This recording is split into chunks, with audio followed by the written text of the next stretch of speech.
Back in 2021, when the interest rates were like 2%, my husband and I bought a new house out in New Jersey. It was a single-family home, 3 bedrooms, 2 baths, with an unfinished basement.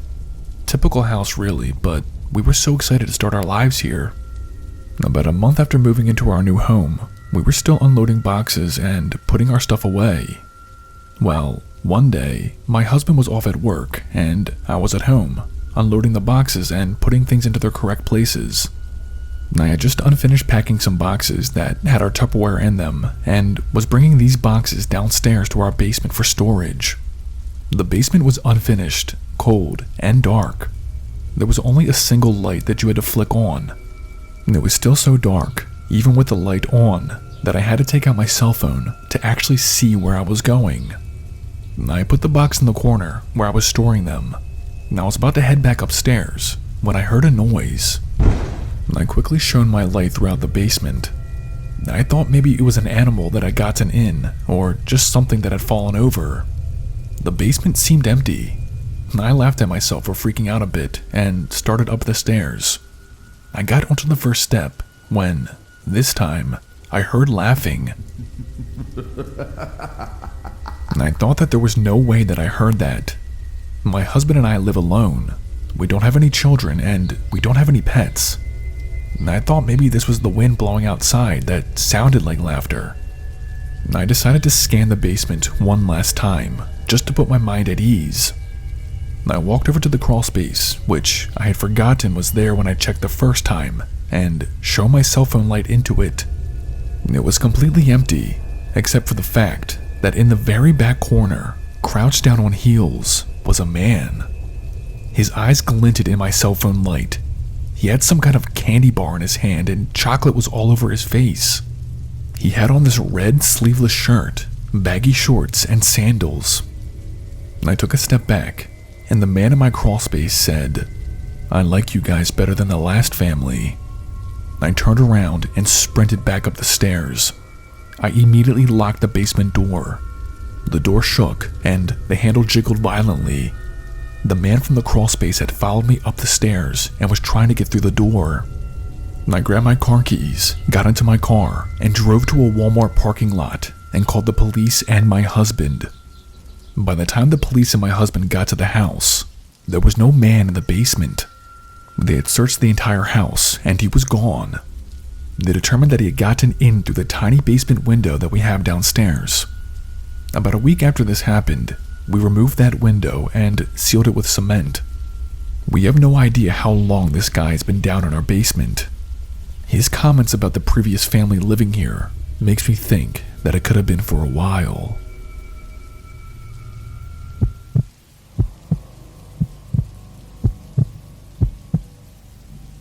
When I was like 10 years old, my house was the house that all the cousins would come up to and visit. It was like an old Victorian-style house in Vermont with a huge backyard. Well, one weekend, it was me, my cousins, and a couple of my friends playing in the backyard. My parents had called us all in for lunch. We were all sitting down at the table, talking, chatting, and making a mess. There were seriously like 15 of us kids. That's when my parents noticed that my one cousin, Matt, was not in the house for lunch. We thought maybe he was still outside playing or just playing a prank on us and hiding. After my parents came back from outside with no Matt, they started to get worried. There were woods that surrounded our house and they started calling out into the woods for Matt to come out. When they still did not find him, my parents ordered all of us kids to search around the house and to see if he was hiding somewhere. After about a half hour of us cousins searching the house, we did not find him. My parents were about to call the police when my dad said let him check the basement first. Even though we lived in a nice Victorian house, the basement was never finished. It had cracked concrete flooring, it was always freezing, and a lot of dark shadows were down there. Well, my dad was going down the basement stairs to look for Matt, and I decided to follow him. We got to the bottom stairs. My dad flicked on the lights and called out for Matt. The basement seemed empty. We were about to give up and call the police when we saw him. In the very back of the basement, where my parents stored canned foods on a shelf, Matt was standing there facing the wall.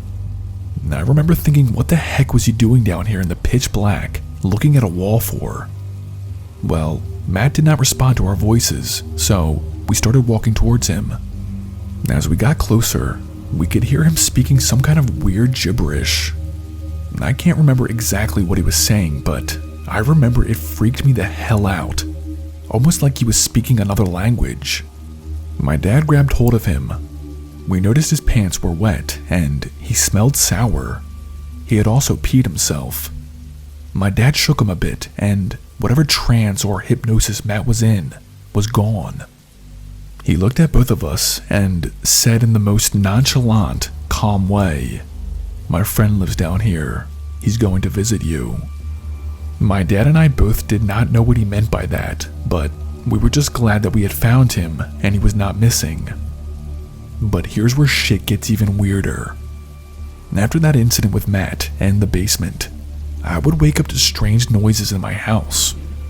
It always sounded like someone was walking around at night, specifically in the basement. Then about 5 years after that happened, our house burned down. We were away on vacation, thank God, but still, it was very traumatic getting those phone calls and coming home to see your house no longer there. I can't prove it, but I truly think our basement was haunted or had some kind of evil in it.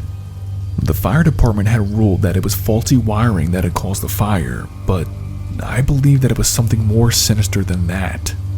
Something sinister that came from the basement.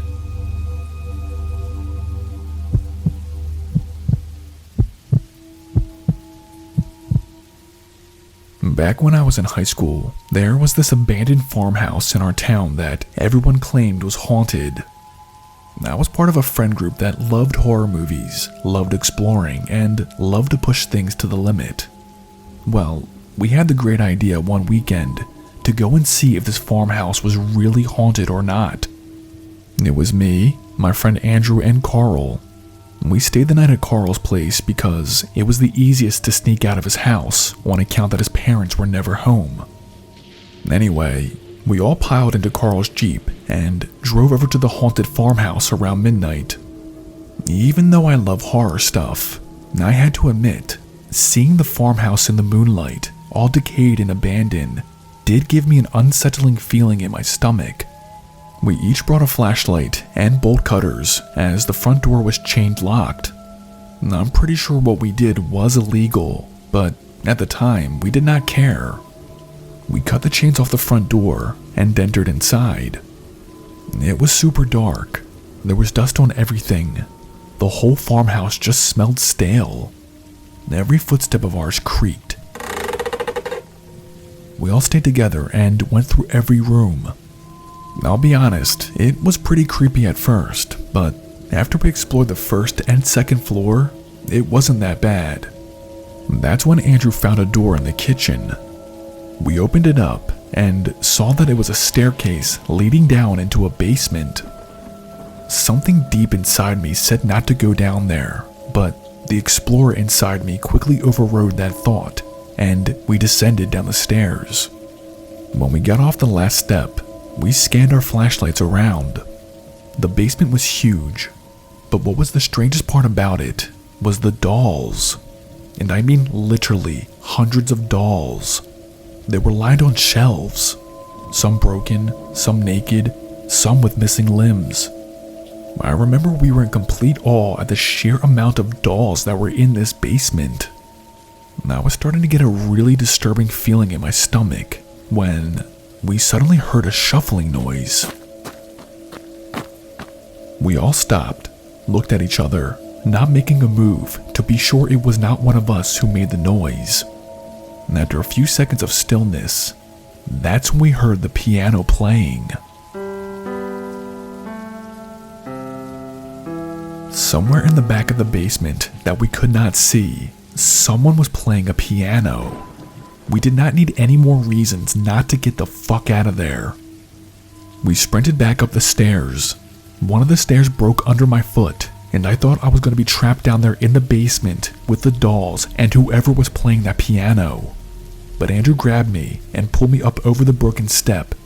We made it to the first floor and booked it out the front door. We all got into Carl's car. As he was starting it up, even from out here, we could hear the faint sounds of the piano being played from the basement. Carl put the car in drive and we sped home. That week in school, we told everybody what happened, but unfortunately, they all thought that we were lying because we did not get it on film. But we did not care if they believed us or not. To this day, we have no idea why there were so many dolls in the basement and who was playing the piano. And believe me, we have no interest in going back and finding out.